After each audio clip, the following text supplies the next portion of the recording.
All right, we're in a house here in Northeast Portland that's had some dry rot underneath the kitchen sink.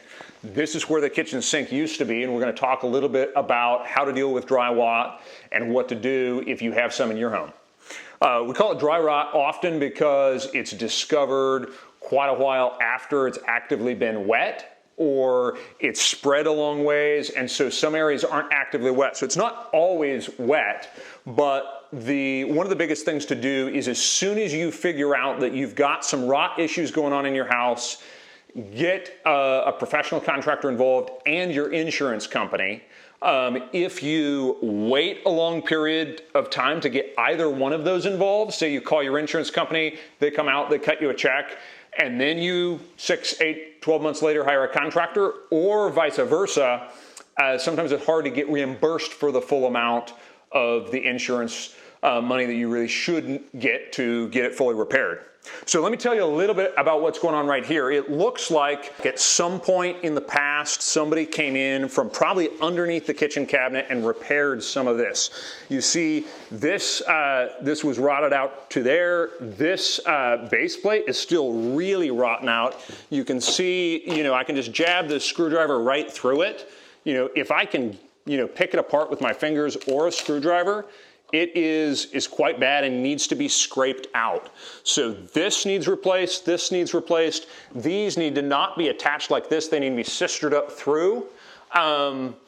This was probably where it was leaking in here in the drain line because it was kind of a slow leak. So what needs to happen here is all of the rotten wood that's falling apart needs to be pulled out.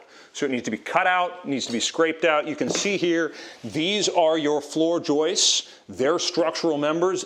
Anything that's rotten on them needs to be scraped out so that it doesn't keep rotting. So you can see I can just scrape this out. And then right about here, I get to solid wood. So I can scrape that out, and this can be treated. And then if it goes too deep, we can sister on another floor joist here that will structurally support right in here where it's been compromised. This all needs replaced. It's just falling apart. And the wall needs repaired. These need replaced. Some of these need sistered up, which means running alongside. And then this drain line needs totally redone. These are rusting out here, probably rusting on the inside too because it's old galvanized. So while this is all open up, these should get replaced too. Yeah, so and you want to replace these for two reasons. One, they're rusting on the outside, so they're beginning to get compromised.